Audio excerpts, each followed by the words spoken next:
Sistem pendeteksi gangguan.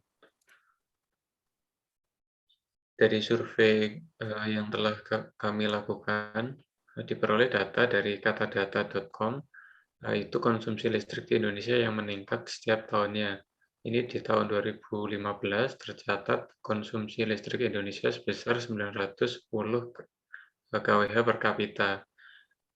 Kemudian naik di tahun 2016 sebesar 956 kWh per kapita, naik terus hingga tahun 2020 sebesar 1.142 kWh per kapita.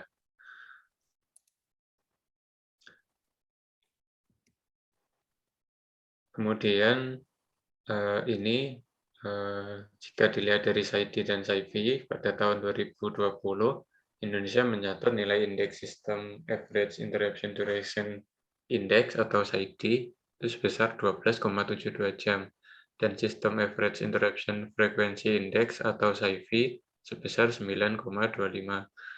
Nah, hal ini jika dibandingkan dengan standar SPLN, IEEE ataupun dari World Class Service (WCS), angkanya itu masih di bawah dari standar ketiga ini. Jadi untuk yang SPLN, SAIFI-nya standarnya sebesar 3,2, SAIDI 21,09. Untuk yang IEEE, SAIFI sebesar 1,45, SAIDI 2,3. Dan yang World Class Service, SAIFI-nya sebesar 3 dan SAIDI sebesar 16,666. Kemudian alasan-alasan dibutuhkannya sistem di sini.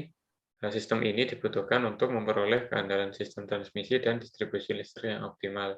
Kemudian sistem ini dibutuhkan untuk meminimalkan biaya perawatan sistem transmisi dan distribusi listrik. Ini adalah visi dan misi kami. Yang pertama, visi kami adalah menciptakan sistem transmisi dan distribusi listrik dengan keandalan dan kualitas yang tinggi dengan biaya yang optimal.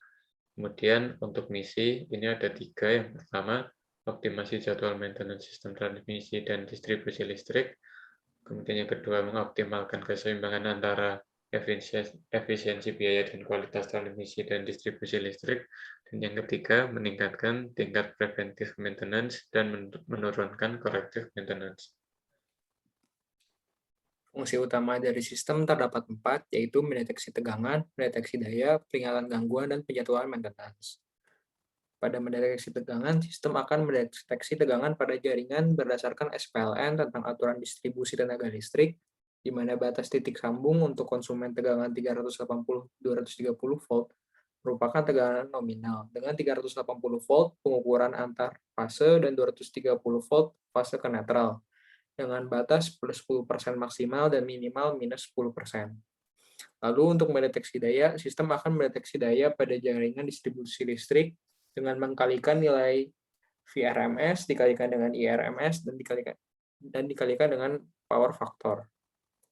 Lalu untuk peringatan gangguan, sistem akan mengirimkan notifikasi jika terdapat tegangan fase ke netral yang berada di luar range nominal, yaitu 207 volt AC sampai 241,5 volt AC. Lalu untuk penjadwalan maintenance akan dijadwalkan ulang ketika peringatan gangguan sudah terjadi sebanyak 10 kali. Lalu untuk komponen yang digunakan pada alat ini, yang pertama ada Arduino yang berfungsi sebagai controller, di mana analog input dimanfaatkan, lalu Arduino akan bertindak sebagai pengambil putusan, lalu outputnya adalah output digital. Lalu komponen selanjutnya ada AC voltage sensor, modul ZMPT101B, di mana ini adalah sensor tegangan. Lalu ada CS 712030A, di mana ini adalah sensor arus. Lalu ada GSM SIM800LV2, di mana ini adalah perangkat yang akan mengirimkan pesan jika terjadi gangguan. Lalu untuk skema rangkaian bisa kita lihat di sini. Untuk analog input, yaitu ada sensor tegangan dan sensor arus. Di sini digunakan karena dari distribusi listrik sendiri merupakan tegangan dan listrik 3 fasa.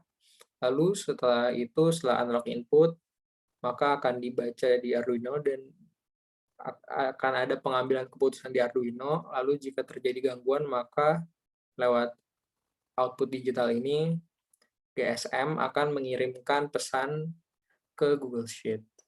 Lalu di sini bisa kita lihat rancangan dari skema rangkaian yang sebenarnya. Oke, jadi ini untuk cara kerja alatnya. Bisa dilihat semua komponennya udah menyala. Agar kita dapat melihat perubahannya, akan disambungkan ke laptop. Ini kode Arduino-nya. Nah, ini ketika dijalankan,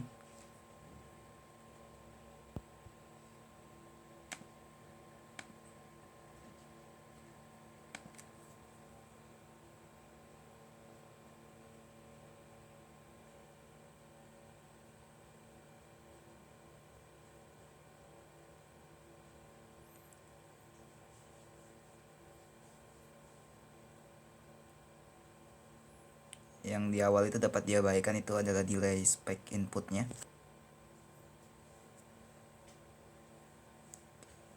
Dapat lihat output tegangan AC-nya.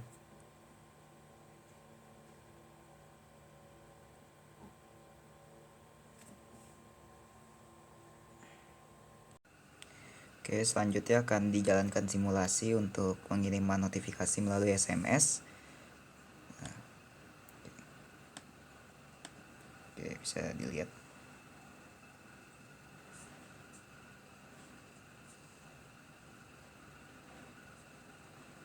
Nah, sistem sudah menyala. Ketika pengiriman ke 10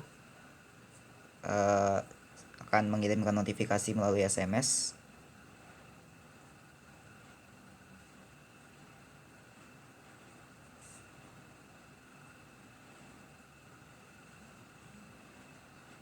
Nah, bisa dilihat ada notifikasi SMS-nya. Nah, nanti dari SMS ini dengan aplikasi IFT3, melalui aplikasi ini data akan disalurkan ke Google Sheet. Mungkin agak sedikit lama.